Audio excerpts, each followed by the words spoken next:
Hola, en este video vamos a mencionar algunos datos que muestran en qué estado se encuentra el uso del español en el mundo actual, para luego resumir algunas de las etapas más importantes de la evolución del español desde sus orígenes hasta el Renacimiento, momento que da como punto de partida el origen del español de América, del cual hablaremos en la próxima reunión.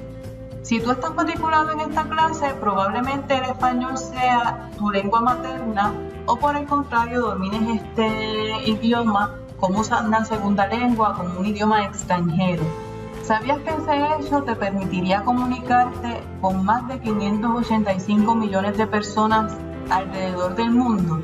Esa es la conclusión a la que se llega en el informe publicado por el Instituto Cervantes el pasado octubre de 2020. En este se demostró que actualmente más de 489 millones de personas son hablantes nativos de español, que 75 millones de personas tienen competencias limitadas, es decir, algún conocimiento de nuestro idioma, y que más de 22 millones de personas alrededor del mundo están estudiando español como lengua extranjera.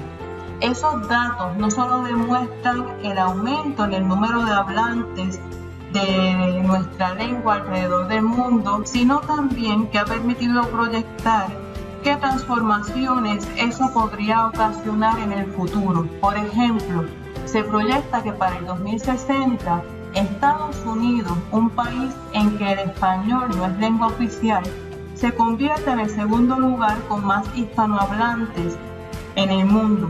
Esos datos recuerdan que el español se ubica como la segunda lengua con mayor crecimiento alrededor del mundo en la actualidad y que tiene una gran relevancia en ambientes políticos, en la economía global y en las producciones culturales que se están desarrollando alrededor del mundo. Por eso conviene ahora repasar cuáles han sido algunos de los momentos que marcaron el origen de esta lengua.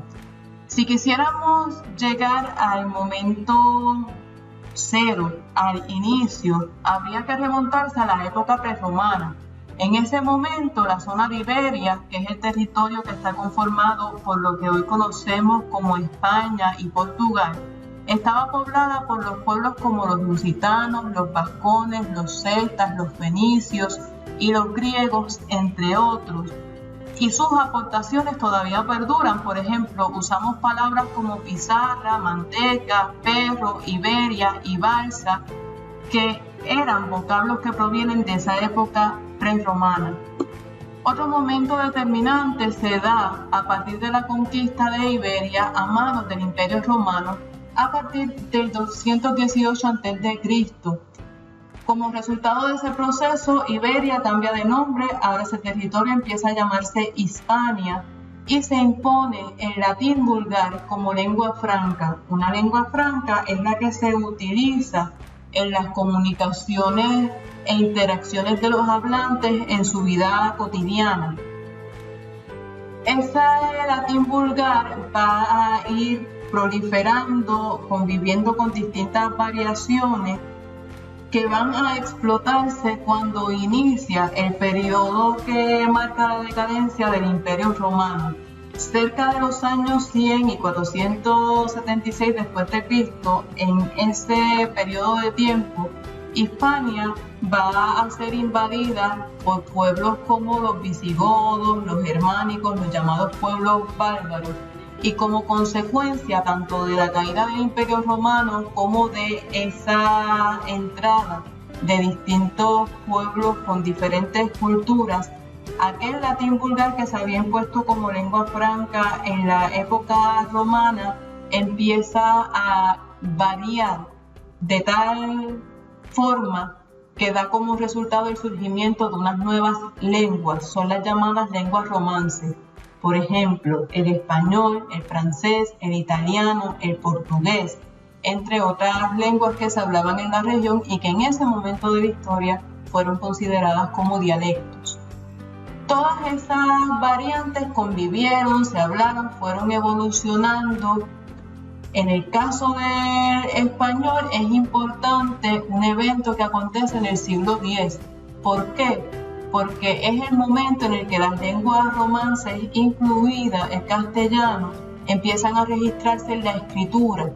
Con la unión de los reinos cristianos de Castilla y de León, el castellano va a imponerse en los territorios dominados por Castilla como lengua oficial.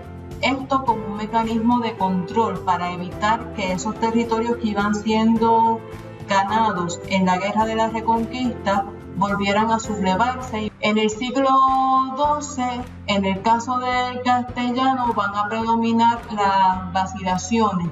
Es decir, no había uniformidad ni en la forma de pronunciación, de ahí que no había fijeza fónica, ni en cómo organizar esas palabras para darle un sentido lógico, no había tampoco fijeza gramatical, por lo tanto la sintaxis era extremadamente simple y predominaba la variación, la vacilación. En el siglo XIII va a ser relevante una figura histórica, el personaje de Alfonso X el Sabio.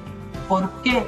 Porque va a ser un personaje que va a apoyar el trabajo intelectual, promueve el desarrollo de transcripciones, traducciones, de documentos científicos, literarios e historiográficos, y crea lo que se denominó como la Escuela de Traductores, conformada por sabios cristianos, judíos y árabes. Se da unificación de esas tres culturas que habían convivido antes de las guerras de reconquista de manera pacífica en ese territorio.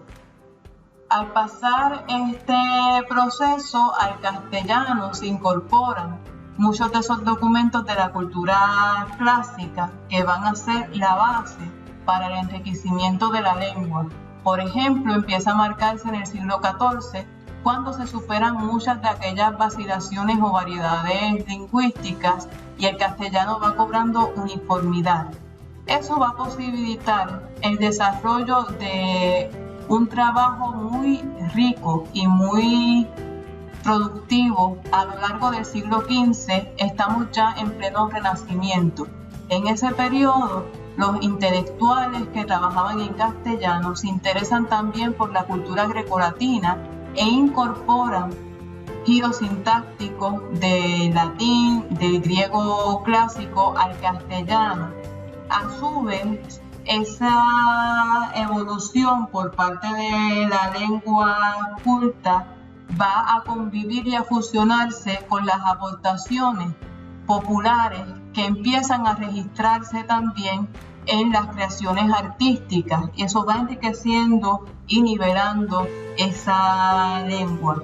Otro evento determinante en ese renacimiento será en el 1492, año en el que van a suceder distintos procesos que van a marcar el destino político y cultural de ese reino de Castilla y León, que paulatinamente irá creciendo hasta conformarse en España. ¿Cuáles son algunos de esos eventos? Primero, la caída de Granada, último reino que estaba bajo el dominio de los árabes, tomado ahora por el poder cristiano de los reyes católicos. Eso le da gran auge al dominio o al poder de esa nobleza y supone el inicio de la construcción de España como la potencia más importante en ese renacimiento. Eso posibilita a su vez que financie el viaje de exploración propuesto por Cristóbal Colón. Ese viaje no solamente da como resultado el descubrimiento de un nuevo continente, América, sino también la transmisión o la difusión de esa lengua más allá del territorio peninsular. Es decir, empieza a haber un dominio de este nuevo imperio, que será el Imperio Español, que supera los límites de su territorio, llega más allá del mar, precisamente por el tercer evento relevante. Se publica la primera gramática del castellano, producida por Antonio de Nebrija, que es a su vez la primera gramática de las lenguas romances, que posibilita la gramática, darle uniformidad a la lengua, regularla para limitar esas vacilaciones. Nebrija utilizó un argumento para convencer a los reyes católicos de que financiaran y aprobaran la publicación de su libro. Les dijo: la lengua es compañera del imperio. Este es el momento que marca a su vez el inicio del llamado español de América. Ese es uno de los temas que vamos a trabajar en nuestra próxima reunión, en la que hablaremos también de esas variedades que ha tenido el uso del español desde el Renacimiento hasta nuestro tiempo y que han enriquecido esta lengua que hoy estamos estudiando. En la próxima clase espero escuchar sus aportaciones luego de haber realizado la segunda tarea y de haber observado este video. Les exhorto a su vez a que busquen más información acerca del origen del español americano y cuáles son sus particularidades en cuanto a la pronunciación, el uso de las palabras, la morfología, para que podamos dialogar en la próxima clase.